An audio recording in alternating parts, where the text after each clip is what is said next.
கிழக்கு கடற்கரை சாலை ஒட்டி இருக்கக்கூடிய மீனவ கிராமங்களில் தொடர்ச்சியாக கடல் அரிப்பு பிரச்சனைகள் இருந்து வருவதை தமிழ்நாடு அரசினுடைய கவனத்திற்கு சட்டமன்ற உறுப்பினராக தேர்ந்தெடுக்கப்பட்ட நாள் முதல் தெரிவித்து வந்ததன் அடிப்படையில் ஏற்கனவே சில மீனவ கிராம பகுதிகளில் கடல் அரிப்புக்கான தடுப்பு நடவடிக்கைகள் மேற்கொள்ளப்பட்டு வருகின்றன.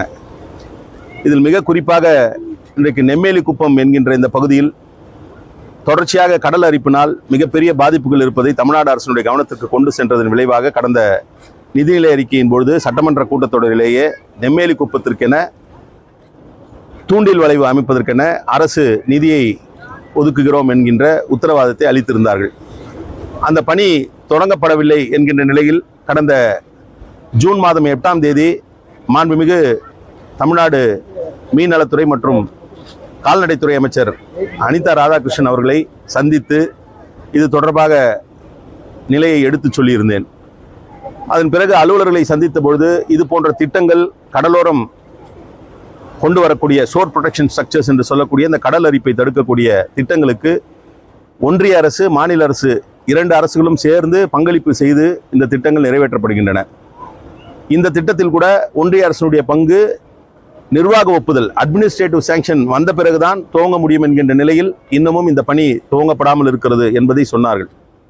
இதற்கிடையே இதில் இரண்டு பகுதிகளாக நாம் பார்க்க வேண்டியிருக்கிறது. ஒன்று கடல் அரிப்பை கரை பாதுகாப்பை மேற்கொள்ள வேண்டிய நடவடிக்கை, மற்றொன்று அந்த பகுதியில் இருக்கக்கூடிய மீனவர்கள் மீன்பிடி தொழிலுக்கு செல்வதற்கான ஒரு அமைப்பு.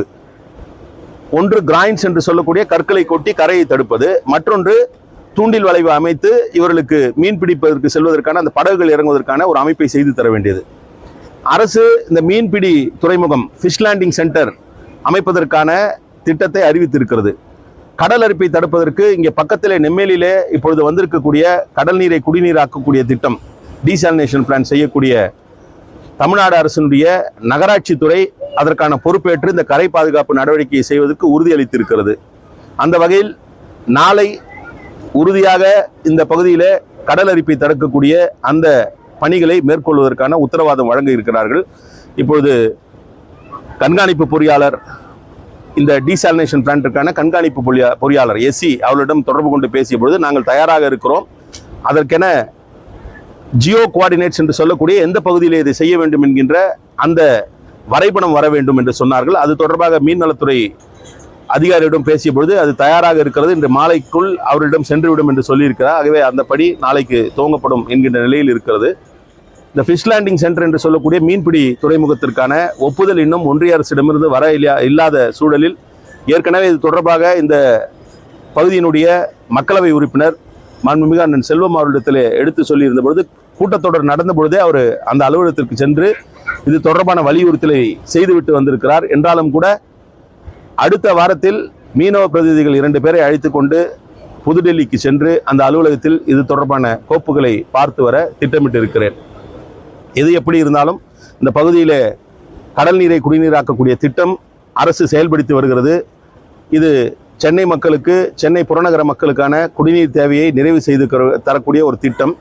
அப்படிப்பட்ட ஒரு மிகப்பெரிய ஒரு திட்டம் வருகின்ற பொழுது அதற்கு அருகிலே இருக்கக்கூடிய இந்த மீனவ கிராமம் நலிந்து போய் அல்லது இங்கே இருக்கக்கூடிய மீனவர்களுடைய வாழ்வாதாரம் பாதிக்கப்பட்ட நிலையில் இருப்பதை கருத்தில் கொண்டு நிதி ஆதாரம் ஏதாவது தேவை இருப்பின் அது மீன்நலத்துறை பொறுப்பு என்பதை கடந்து நகராட்சித்துறை இதற்கான பொறுப்பேற்று இங்கே இந்த பணிகளை செய்து தர வேண்டும் என்று மாண்புமிகு தமிழ்நாடு முதலமைச்சரிடத்தில், மாண்புமிகு நகராட்சித்துறை அமைச்சரிடத்தில் உங்கள் வாயிலாக இந்த பகுதி மக்களுடைய கோரிக்கையை முன்வைக்கிறேன்.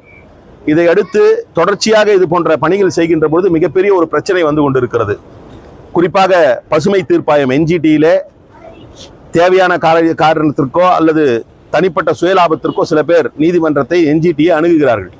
அப்படி அணுகுகின்ற பொழுது இது போன்ற ஹார்ட் ஸ்ட்ரக்சர்ஸ் என்று சொல்லக்கூடிய வலுவான அமைப்புகள் வேண்டாம், சாஃப்ட் ஸ்ட்ரக்சர் போடுங்கள் என்று சொல்கிறார்கள். சாஃப்ட் ஸ்ட்ரக்சர் என்று சொன்னால் ஜியோ டியூப் என்று சொல்லக்கூடிய பைப்புகளை அமைக்க வேண்டும், அந்த பைப்பிற்கு உள்ளே மணலை அமைக்க வேண்டும் என்கின்ற அந்த நிலையை வற்புறுத்துகிறார்கள். ஆனால் அது பெரிய ஃபெயிலியர் ஆகி இருக்கிறது என்று பொறியாளர்கள் சொல்கிறார்கள். ஆகவே இதற்கெல்லாம் நிரந்தர தீர்வு, இதற்கான ஒரு கோஸ்டல் மேப்பிங் வேண்டும் என்று ஏற்கனவே வலியுறுத்தப்பட்டிருக்கிறது. அந்த கோஸ்டல் மேப்பிங் இன்றைக்கு தயாராக இருப்பதாக சொல்லப்படுகிறது.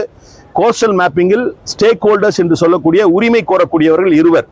ஒன்று மீனவர் நலத்துறை, மீன் நலத்துறை, மற்றொன்று மீனவர்கள். இதில் துறை ஃபிஷரிஸ் டிபார்ட்மெண்ட் தன்னுடைய ஒப்புதலை வழங்கியிருப்பதாக சொல்லப்படுகிறது. மீனவர்களிடம் இது தொடர்பான ஒப்புதலை பெற வேண்டிய நிலையில் இந்த ஒப்புதல் பெறப்பட்டது என்று சொன்னால் அந்த கோஸ்டல் மேப்பிங் பணி நிறைவடைந்துவிடும். ஆகவே உங்கள் வாயிலாக சுற்றுச்சூழல் துறைக்கு, மாண்புமிகு சுற்றுச்சூழல் அமைச்சருக்கு, மாண்புமிகு தமிழ்நாடு முதலமைச்சருக்கு வைக்கக்கூடிய கோரிக்கை, இந்த கோஸ்டல் மேப்பிங் தயாராக இருக்கிறது. ஏற்கனவே ஃபிஷரிஸ் டிபார்ட்மெண்ட் அதற்கான ஒப்புதல் வழங்கிவிட்டதாக சொல்லப்படுகிறது.